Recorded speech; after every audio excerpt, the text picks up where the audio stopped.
ఐఏఎస్లకు సివిల్స్కు prepare అయ్యేటోళ్ళు ఉన్నారు, IAS ఐపీఎస్లు. ఆ పిల్లలు ఢిల్లీకి వెళ్ళి కోచింగ్ సెంటర్లలో చదువుకుంటే పేదోళ్ళ పిల్లలు, ముఖ్యంగా లంబాడ పిల్లలు, ఆదివాసీ పిల్లలు కూడా ఉన్నారు. రూపాయి కూడా తల్లిదండ్రులు ఇవ్వలేని పరిస్థితి. వాళ్ళకి శిక్షణ ఇవ్వడానికి వాళ్ళకి సహాయం చేయాలని సింగరేణి నుంచి ఒక ప్రత్యేకంగా రాజీవ్ గాంధీ సివిల్స్ అభయ హస్తం పథకాన్ని ప్రవేశపెట్టి ప్రిలిమ్స్ సెలెక్ట్ అయితే ₹1,00,000, మెయిన్స్కు సెలెక్ట్ అయితే ₹1,00,000, ప్రభుత్వం వైపు నుంచి ఉండడానికి వసతులు అన్నీ ఏర్పాటు చేసి తెలంగాణ నుంచి ఐఏఎస్లను, ఐపీఎస్లను, ఐఎఫ్ఎస్లను ఈ దళిత గిరిజన ఆదివాసీ బలహీన వర్గాల బిడ్డలు, మైనారిటీ బిడ్డలు రావాలి.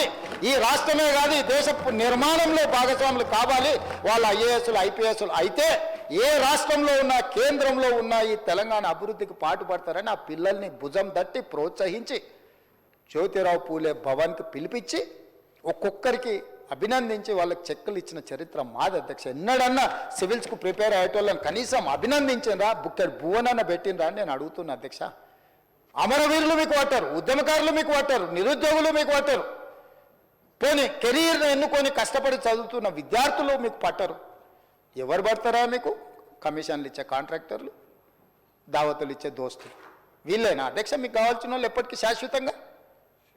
అందుకే ఆ విధానాన్ని మార్చాలని 15 నెలల ప్రతిరోజు కృషి చేసుకుంటూ, ప్రతిరోజు ఆలోచన చేసుకుంటూ ముందుకు వెళ్తున్నాం అధ్యక్ష. ఇది యువత పట్ల మాకున్న చిత్తశుద్ధి అధ్యక్ష. అదేవిధంగా అధ్యక్ష ఉద్యోగాలు మేమిచ్చిన నోటిఫికేషన్ అంటారు, ఏం వెళ్ళింది కానీ తోక వెళ్ళలేదు అంటారు. తోక కూడా ఏం సన్నాసులు మీరెందుకని నేనంట. 10 ఏళ్ళ వినోద్రావు ఓడిపోతే ఎంబడే ప్లానింగ్ కమిషన్ వైస్ చైర్మన్ ఇచ్చారు, కవిత గారు ఓడిపోతే ఎంబడే ఎమ్మెల్సీకి ఇచ్చారు, ఖాళీగా ఉన్న సంతోష్ గారికి మీరు రాజ్యసభ ఇచ్చారు, మీ ఇంట్లో ఉన్న అందరికీ ఉద్యోగ ఉపాధి అవకాశాలు కల్పించారు. మరి తెలంగాణ తెచ్చుకున్నదే ఉద్యోగాల కోసము, తెలంగాణ కోసం కొట్లాడిందే ఉద్యోగాల కోసం, తెలంగాణ కోసం అమరులైందే ఉద్యోగాల కోసం అయితే ఆ ఉద్యోగ నోటిఫికేషన్లు 10 ఏళ్ళు ఎందుకు ఇవ్వలేదు? ఎందుకు నియామకాలు చేపట్టలేదు? ఈరోజు గర్వంగా మీరు గతంలో 10 ఏళ్ళలో మీరు నోటిఫికేషన్లు ఇచ్చింది తక్కువ, ఇస్తే కూడా ఒకవేళ పరీక్షలు పెట్టింది తక్కువ. అందులో పెట్టిన పరీక్షల ప్రశ్నాపత్రాలు జిరాక్స్ సెంటర్లలో పల్లి బఠానీలాకు అమ్మి తెలంగాణ పబ్లిక్ సర్వీస్ కమిషన్ ప్రతిష్ట దిగజార్చి సర్వనాశనం చేసి తెలంగాణను లోపభూయిష్టంగా తెలంగాణ ప్రతిష్టను మంట కలిపితే డిసెంబర్ 7, 2023 నాడు మొదలుపెట్టి ఈ తారీఖు వరకు 57,924 ప్రభుత్వ ఉద్యోగాలు ఇచ్చిన ప్రభుత్వం నాది. ఈ దేశ చరిత్రలోనే రికార్డ్. స్వతంత్రం వచ్చినప్పటి నుంచి ఏ రాష్ట్రమైనా నేను సవాలు విసురుతున్న అధ్యక్ష తమ ద్వారా ప్రతిపక్ష పార్టీకి. మొదటి సంవత్సరంలో 57,924 ఉద్యోగాలు ఇచ్చిన రాష్ట్ర ప్రభుత్వం ఏదైనా ఉంటే ఏ రాష్ట్రమైనా సరే ఇంక్లూడింగ్ కాంగ్రెస్ గవర్నెన్స్ ఉన్న రాష్ట్రాలు కూడా ఇవ్వలేకపోయినాయి. మన రాష్ట్ర ప్రభుత్వం డిసెంబర్ 7, 2023 తర్వాత ఈనాటి వరకు ఇన్ని ప్రభుత్వ ఉద్యోగాలు అందించిన చరిత్ర మాది అధ్యక్ష, మనదే అధ్యక్ష. మనందరం కలిసి నా మంత్రివర్గ సహచరులు వివిధ శాఖలలో కష్టపడి ఇవన్నీ ప్రభుత్వ ఉద్యోగాలు అధ్యక్ష.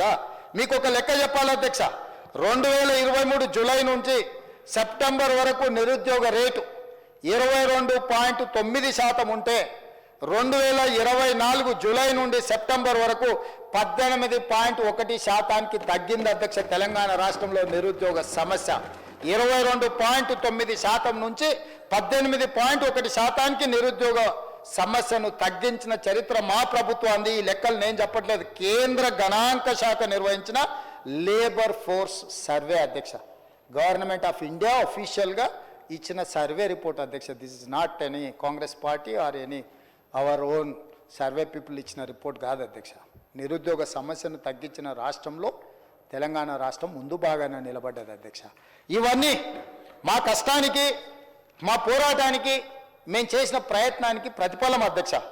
అదేవిధంగా అధ్యక్ష ఇప్పుడు అంగన్వాడీల మా సీతక్క 14,236 పోస్టులు, అదేవిధంగా గ్రామ పాలనా అధికారులు ఉన్న వివిధ డిపార్ట్మెంట్లలో వీళ్ళందరినీ అడ్జస్ట్ చేసి 10,954 పోస్టులు శ్రీనివాసరెడ్డి గారు దీంట్లో. అదేవిధంగా గ్రూప్ 1 2011 ఉమ్మడి రాష్ట్రంలో నోటిఫికేషన్ ఇస్తే ఇప్పటి వరకు ఉమ్మడి రాష్ట్రంలో కానీ తెలంగాణ రాష్ట్రంలో గ్రూప్ 1 పరీక్షలు నిర్వహించలేదు, ఫలితాలు ఇవ్వలేదు అధ్యక్ష. అదేవిధంగా వాళ్ళు ముసలోళ్ళు అయిపోయారు అధ్యక్ష. ఆనాడు 23-24 ఏళ్ళు ఉన్నోడు 15 ఏళ్ళు అంటే 37 ఏళ్ళు వచ్చినాయి అధ్యక్ష. పిల్లలు కూడా అయిపోయారు, పెళ్ళిళ్ళు అయిపోయి, పిల్లలు అయిపోయి వాళ్ళు ముసలోళ్ళు అయిపోయే పరిస్థితి ఉంది అధ్యక్ష. ఉమ్మడి రాష్ట్రంలోనే 563 గ్రూప్ 1 పోస్టులు ఇవ్వలేదు అధ్యక్ష. మన ప్రభుత్వం వచ్చిన తర్వాత ఫిబ్రవరిలో 563 గ్రూప్ 1 పోస్టులకు నోటిఫికేషన్లు ఇచ్చి ప్రిలిమ్స్ చేసి మెయిన్స్ చేసి రిజల్ట్స్ పెట్టి ఈరోజు రిజల్ట్స్ ఇచ్చి 563 గ్రూప్ 1 అధికారులను నియమించడానికి పునాదులు వేసినాం.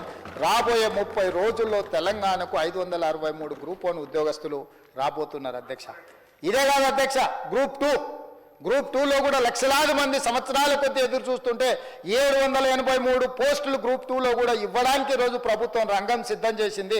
అదేవిధంగా గ్రూప్ 3 1365 పోస్టులను అభ్యర్థులను తొందరలోనే నియామకాలు చేపట్టబోతున్నాం అధ్యక్ష.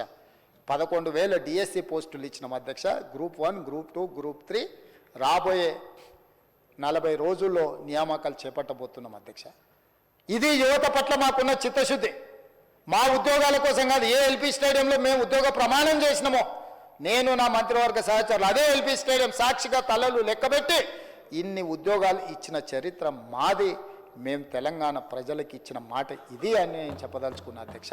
అందుకే ఈరోజు ఈ సమావేశంలో ప్రధాన ప్రతిపక్ష నాయకుడు చంద్రశేఖరరావు గారు ఉండి ఇంకా ఏమైనా వారి అనుభవాన్ని రంగరించి 40 సంవత్సరాల ప్రజా జీవితంలో ఉన్న చంద్రశేఖరరావు గారు కొన్ని సూచనలు చేసి వారి అనుభవాన్ని ఒకవేళ తెలంగాణ ప్రజలకు వినియోగించుంటే నాకేం అభ్యంతరం లేకపోతుండే అధ్యక్ష. వారి వయసులో పెద్దవారు, అనుభవంలో పెద్దవారు, వారికి ఉన్న పరిణతి వేరు. వారి సూచనలు ఇస్తే నేర్చుకోవడానికి నాకు అభ్యంతరం లేదు అధ్యక్ష.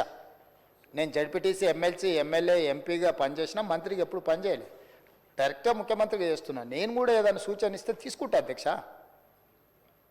ఎన్టీ రామారావు గారు డైరెక్ట్గా ముఖ్యమంత్రి అయినారు, నరేంద్ర మోడీ గారు డైరెక్ట్గా ముఖ్యమంత్రి అయినారు. వాళ్ళందరూ కూడా డైరెక్ట్గా ముఖ్యమంత్రులు అయినా కూడా పరిపాలన అందించలేదా అధ్యక్ష?